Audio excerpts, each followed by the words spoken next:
Ay, ay, ay, ay. What's up, everybody? Welcome to it again. Yeah, it's been a while. It's been a while. It's been a while. We got the lovely Melanie with us this evening. Just wait until she gets here. How you guys doing?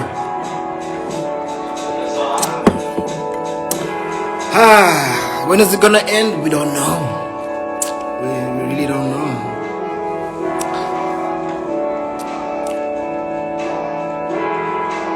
Hello, hello, hello. She's here.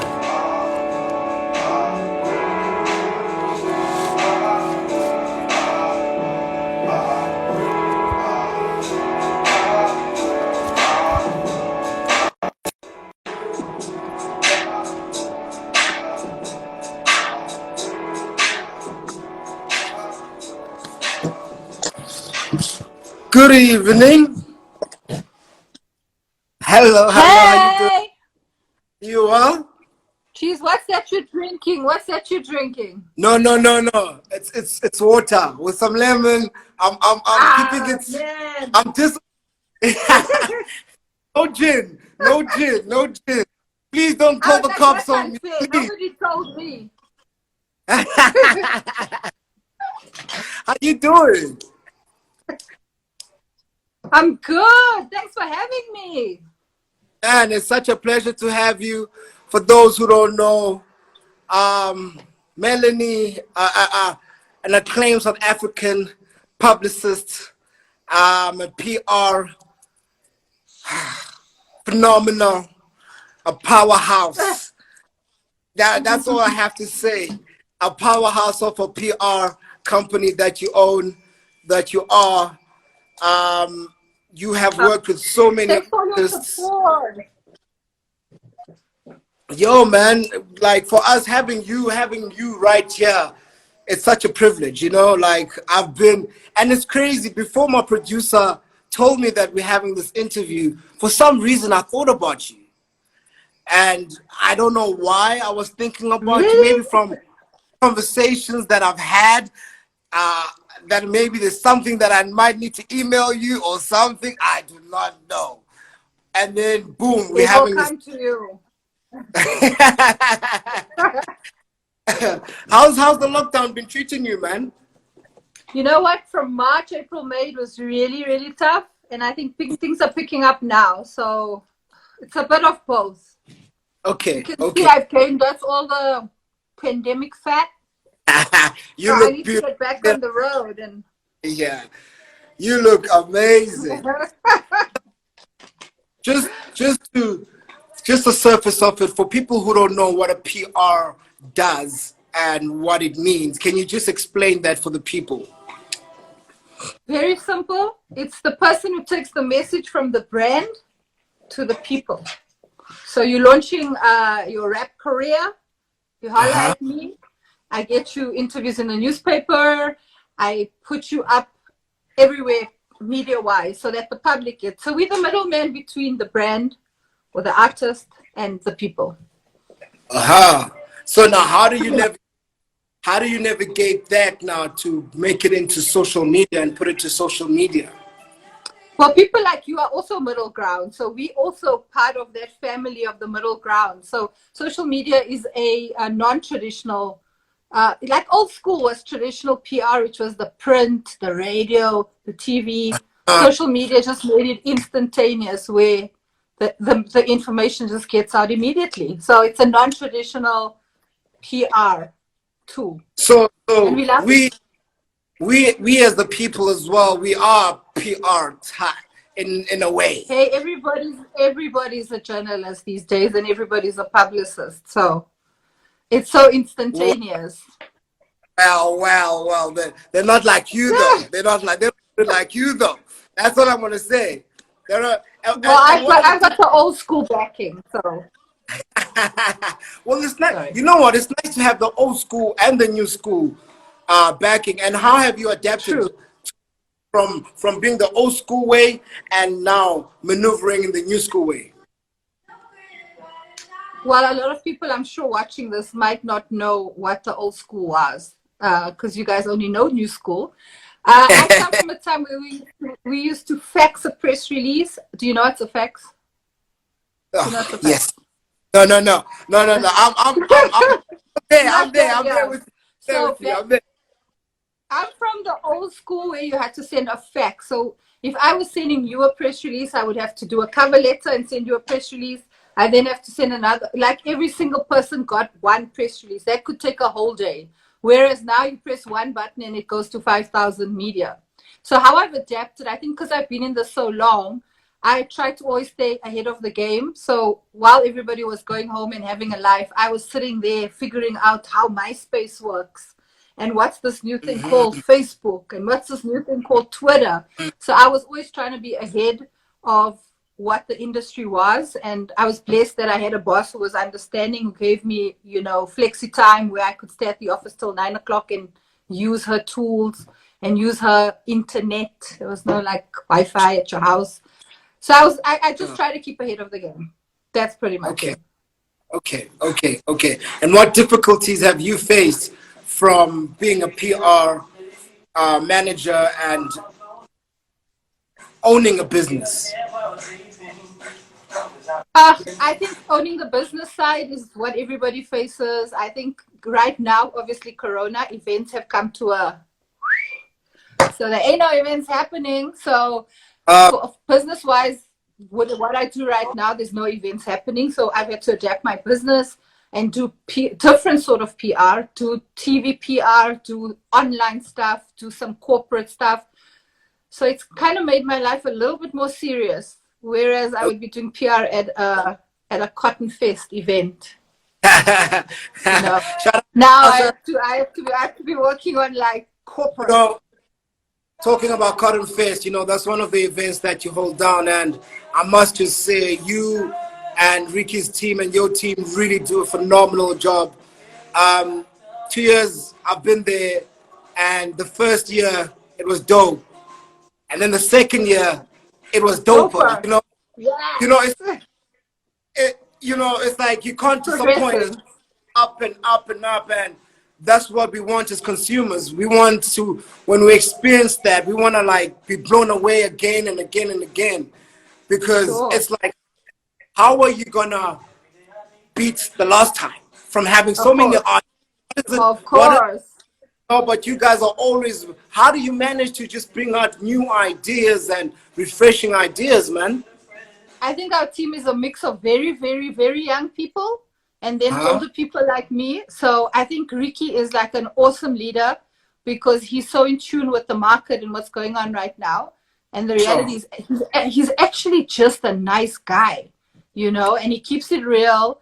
And he's so easy to work with, and his team genuinely love him to a point where he can say, "Hey, Mel, I've got no money this month. Can you work?" We'll all do it, because he's a genuine. So it makes it easier, but also just on the business side, he's forward thinking. He's always ahead of the game. He's brought in a team of people that also think like him, lateral thinkers in his industry. Yeah, so teamwork. Just blow him up as well as him blowing us up. And that's what makes it a success. No, man, like kudos to that. And I know maybe you guys are working on the next one. I don't know what you guys have in store. Yes, sir. I don't know what you guys in store for us, but I know it's going to be a success. I'm already putting it out there as a successful event. Thank you. Yeah. And just preparing for an event such as that magnitude, what power and do you need to maneuver an event like that? Well, we've obviously started planning Cotton Fest 2021 the next day after Cotton Fest 2020.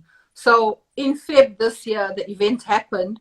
Everybody went home and, event done. But that Monday, we were back in the office working on plans for 2021. So I think what it takes is proper planning. So it's a full-on project. It's not like, people see it and they're like, Ricky called up his friends and they did this. It's a proper planning process. So you've got your marketing team, your PR team, your event team. It's a whole family of people, a whole team. So it's a constant project. It's not just we work in January and put together the event. We've been working on this event through lockdown.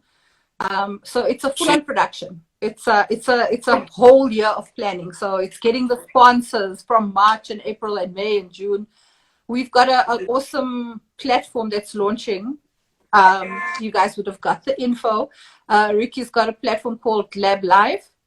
And that's launching next week. So it's while we're on lockdown and we can't have events, we got to keep busy. So he's got some industry leaders together and we're sharing our insights into, what got us to where we are.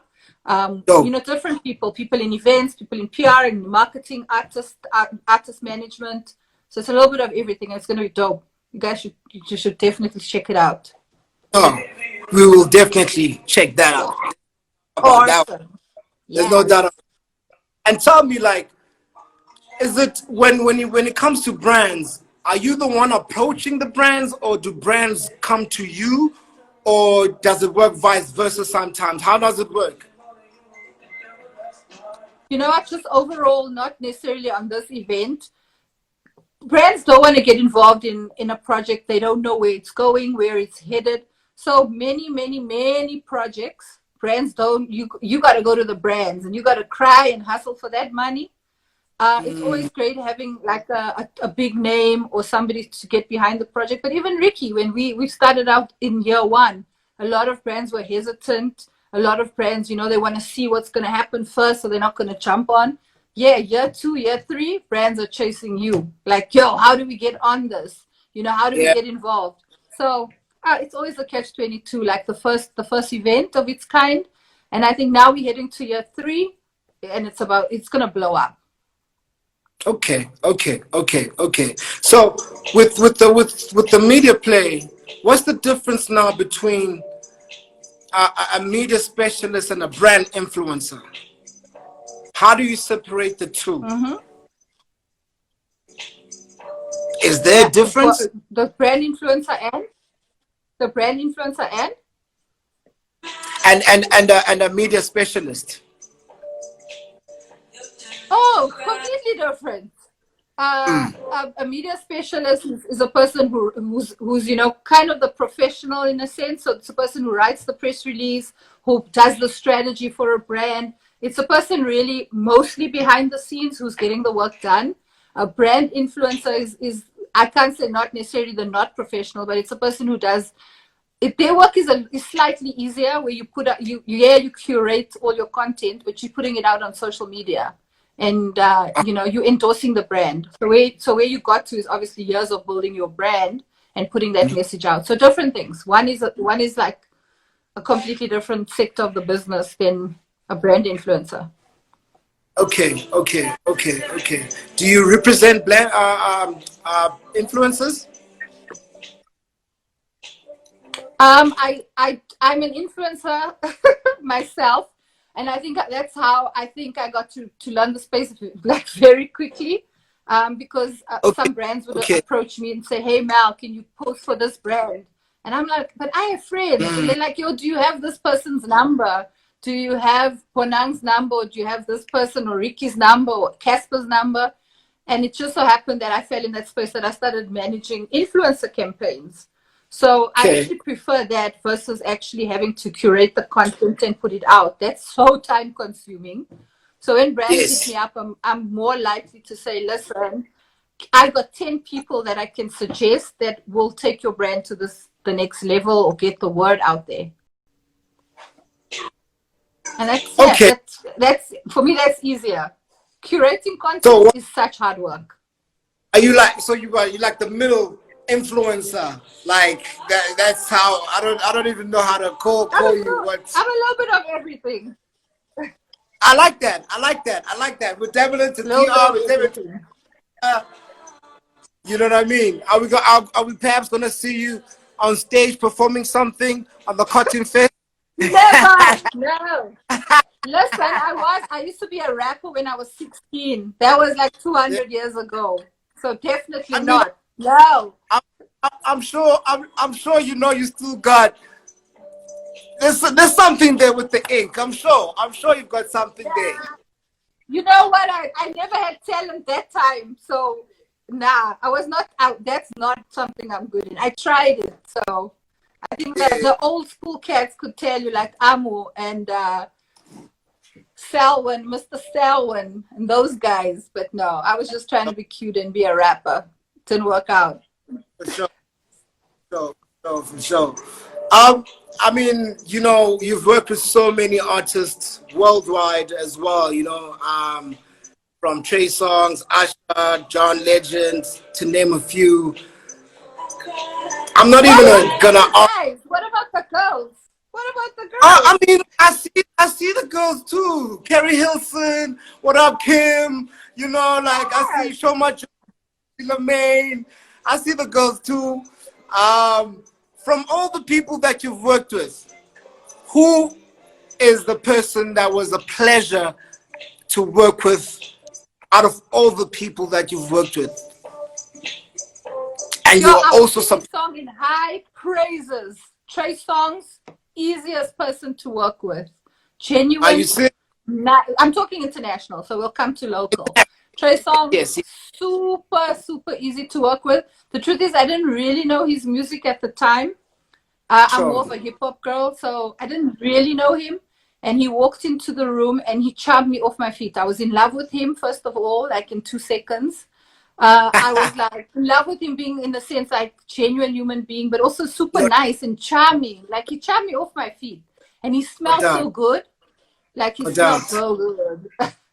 He was super easy to work with. I think locally, he's my all-time favorite ever, having worked with. I think on a professional level, Bonang, like I worked with her a few years ago. Now we're just friends.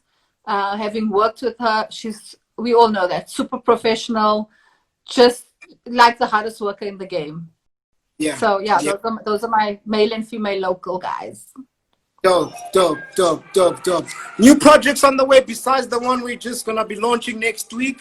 Is there something? Yeah, Lab Live. I'm also working on something for Trace, which is it's one of the most awesome projects. I love it. They've partnered with the Gauteng Film Commission, and they're putting out. They're doing a competition for young filmmakers. You can win a prize of 50,000 Rand to make a documentary. We've literally launched that today. I think this is the 4th year running. So that's super exciting for anybody in the film space. I'm hoping it blows up, not just because I work for Trace or they're my client, but the campaign is really nice. I feel like if I played in the film space, I would jump on this. So it's rather exciting. So I think even besides just sending out a press release about it, I really want to blow it up and get the word out there so all young people in Gauteng can enter. So that's super cool. I'm doing some cool stuff for Can Do. We obviously know Rocking the Daisies ain't happening. They've just launched their water in a can, which is so cool and practical. We don't have to drink in plastic anymore. It's just healthier and more, it's very good for the environment. I'm working on something with them. I just come off Black is King, where I did some stuff with Busiswa. That was fun and exciting, and I felt so honored because, wow, Africa. So that's really cool. I wish I was involved more, but I just came in as the tail end of it, so there was a lot of hype already around that. But looking forward to Cotton Fest. Next year, we're looking at Feb 2021. A lot of the stuff that was put off, like Boys to Men, is going to happen next year, March. I'm looking forward to a lot of stuff with Glen 21 when, the world opens up again and events. For now, I'm just doing a lot of Trace stuff. There's a cool TV show they got called Yep Sessions on a Sunday. They've got a House of Trace on a Saturday. So that's really cool. That keeps me busy with when events are not taking place, keeps me busy. Somebody just asked, where can we submit? Yes, you can go to Trace TV. Sorry, like I just saw it pop up. You can go to Trace TV. All the information is up. And good luck. Yeah, no, people should enter that. Please go and do enter. Is there any T's and C's to that? Or they're all in the website? Sorry, I missed that. I'm saying the T's and C's are all in the website, right? There. All there. They're all there. Okay. Yes, she's the one that brought Kendrick Lamar. Yeah. Somebody also somebody put a question. They're saying, Yeah, I think so. I'm It like, might have been me. yeah, Those were in my Miller days. yeah, yeah, yeah, yeah. Is there anyone internationally that you want to bring down? Jeez, I'm a little bit old school, so my ultimate dream is to work with Sade. We all know she ain't traveling, but geez, if I could work on Sade, it would blow my mind. I think I'm not just as a fan, but I would love to work with her as, work on the project. And it's been Yeah. years in the making. We have met so many people who claim they're going to make it happen. They've been out in London meeting her and never happened. So she would be somebody I'd love to work with. I mean, obviously Beyonce, when she came out here, it was not the case. I'd love to work with her. Locally, I think I've worked with most of the people I want to work with. I've been blessed to work with them. Internationally, it would just be Sade. Sade. Okay, I hope So that if somebody, I hope you so make if that you got to Sade. connect, Yo, listen, I if you might got some cousins out there, listen, hook me up. I'm gonna holler at you. I'm gonna holler at you. I might just talk to some people that I know. Okay. Holla, please. I will do that. I will do that. And I know that you are a fan of basketball. How are you? Are you excited that it's back? You know what? I was very involved in basketball a few years ago. I've always had a passion for basketball. I always used to like ballers. That's how I got into it. Let's not lie. I like basketball players. I think they're hard. So the company I worked for would do a lot of stuff for the NBA. So when the NBA actually came to South Africa, I was doing a lot of stuff for them, PR stuff. And I think they were obviously new in the country. I was like a young lady doing some sort of PR. I wasn't even qualified to really do it, but we worked together. I was honored. I volunteered at the NBA. And then I got involved with the ESPN parties. This was like 9 years ago. And we did these amazing ESPN events. And that was like off the hook. We used to do these events in Rosebank. We used to do it on the Rosebank Mall. Then we moved into the parking lot that doesn't exist anymore, opposite the Rosebank Mall. We did stuff in Sands, but it was dope. And then they left SA, or they left Africa. Whatever the politics are, I'm so happy they're back, and I get to see my sexy boys on TV. And I now get to watch it with my sons and my husband, so I can't really be drooling over them players, but we all watch it together as a family. So, so age restriction applies. Who's your team? Who's your team? I've had so many teams over the years. Oh, yeah, no, too many to mention. And I've got too many associates in the different teams, so I can't pick one. You can't pick one. Okay. And okay, let's just say this. Who are we going for the championship then? Who's taking the championship? Tell me who you think is taking it. I'm a Laker fan. So I'm saying Lakers. So that's it for me. You see, I'm a publicist, so I'm choosing a team. I'll take the Fifth Amendment on this one. That's a good answer. That's a publicist I'll go answer, with your right? one. I'll go with your one. You know what? I have so many friends who are scouts for different teams, so I really never like to say. So only my husband knows who I support. Okay. Man, dope, really dope chatting with you. It's an honor, really. I think you're one of the people that I look up to in this industry. Just back, don't think that we're not watching. There's some people that are watching. I'm one of those people, and just having to even speak to you right now for these minutes is such a pleasure. And one day, maybe we will work together in some other things. I know that. I know that. Coming up. Hit me up. Let's do something. Let's make it happen. I know. That's something. But I'm even talking on on a personal level. Just me and you. Hit me up. Thanks for having me. Thank you, thank you. I know the kids are there. Say hi to the I'm about family. to go make some dinner for these kids. I know. Let me not keep you. That's what I'm saying. At the Thanks. time. Say hi to the family. Thank you very much, ma'am. Thanks. Thank you. Bye. Bye.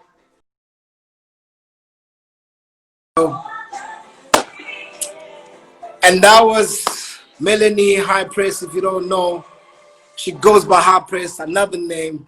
That's the industry name. What a phenomenal woman, a PR genius giant. Man, I'm good. I'm good. My dreams are just coming true right now. Like everything is just phenomenal. What a pleasure. What a moment. Ladies and gentlemen, have a great evening. It's your boy,